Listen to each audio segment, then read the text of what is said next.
সময় থাকলে অবশ্যই সময় যেন ইমাম নেয়। যদি ইমাম সময় না নেয় ওই ইমামকে তালাক দিয়ে দিবে।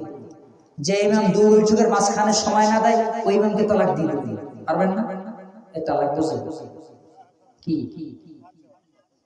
ইমাম ইমামের যোগ্যতা যদি না রাখে, ওর মতো ইমাম মেম্বারে দাঁড়ানোর কোনো ক্ষমতা রাখে না, ওকে বাদ দিয়ে দিতে হবে, এর নাম তালাক। একজন ইমাম দাঁড়িয়ে এসে সময় দেবে না মানে, দুই সেজদার মাঝখানে সময় দেবে না মানে অবশ্যই তাকে সময় দিতে হবে। সামি আল্লাহু লিমান হামিদা রব্বানা লাকাল হামদ হামদান কাসীরান তাইয়্যিবান মুবারাকান ফি, এতটুকু সময় দিতেই হবে। তুমি আল্লাহকে তাড়াহুড়ো দেখাচ্ছ কেন? আল্লাহকে নিয়ে তামাশা হচ্ছে না? তাড়াহুড়ো করে সালাত আদায় করা হারাম। সূরা বাকারার 238 নম্বর আয়াত 2 নম্বর পারা 18 নম্বর পৃষ্ঠায় বলেছে, সাবধান, সালাত আদায় করো বিনয়ের সাথে, নামাজের সাথে, বেয়াদবির সাথে নয়। বেয়াদবির সাথে সালাত আদায় করা যাবে না, হারাম। তাড়াহুড়ো করে সালাত আদায় করা যাবে না, হারাম। কিসের ইমাম আর কিসের মুসল্লি?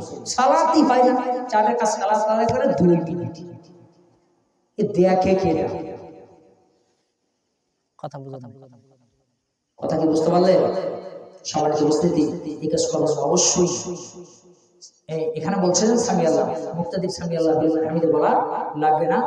আপনি বলবেন কি রব্বানা লাকাল হামদ। নবী বলেছে মুক্তাদি যারা থাকবে তারা রব্বানা লাকাল হামদ, এরপরে হামদান কাসীরান। এই যে দোয়া, ওই যে দোয়া করেন না, হাত তুলে পাগল হয়ে গেছেন, এই দোয়া করেন, তাকবীর খুলে যাবে। কুনুতে নাজালা পড়েন, সালাত আদায় করে হাত তুলে আল্লাহুম্মা গফিরলি ওয়াহদিনি ওয়াআফিনি ওয়ারজুকনি ওয়াহদিনি, এগুলো পড়েন। কথা কি বুঝতে পারলেন? এগুলো এরকম পড়েন, কুনুতে নাজালা পড়েন, দাঁড়িয়ে হামদান কাসীরান এটা পড়েন, দুই সেজদার মাঝখানে চান, রিজিক চান, সেজদায় গিয়ে চান, ওইটা চাই না, ওইখানে দৌড়ায় একেবারে 5G। কথা কি বুঝতে পারলেন? রুকু সাজদা সালাত চলে কি গতিতে? 5G গতিতে। এরপরে সালাত শেষ, এইবারে হুজুর 200 টাকা 100 টাকার জন্য এইবারে একেবারে 2G। চলে না তো চলে না, দাঁড়ি চলে না। 200 টাকার জন্য 100 টাকার জন্য ইমাম এবারে 2G হয়ে গেছে। আরে সালাতে হবে 2G, ওখানে নাই জি। 2G বলতে 1G 2G 3G 4G, এখন কয় জি? ঘরে ঘরে জি। আজকে কি বলছেন? ঘরে ঘরে জি, এর নাম 5G।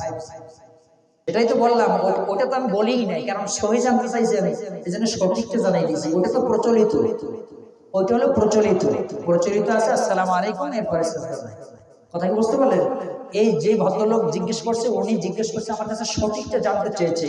যেহেতু আমি সঠিকটা জানি, যদি না বলি আল্লাহর কাছে আমি আসামি হয়ে যাবো, এই জন্য আমি সঠিকটা বলছি। কথা কি বুঝতে পারলেন?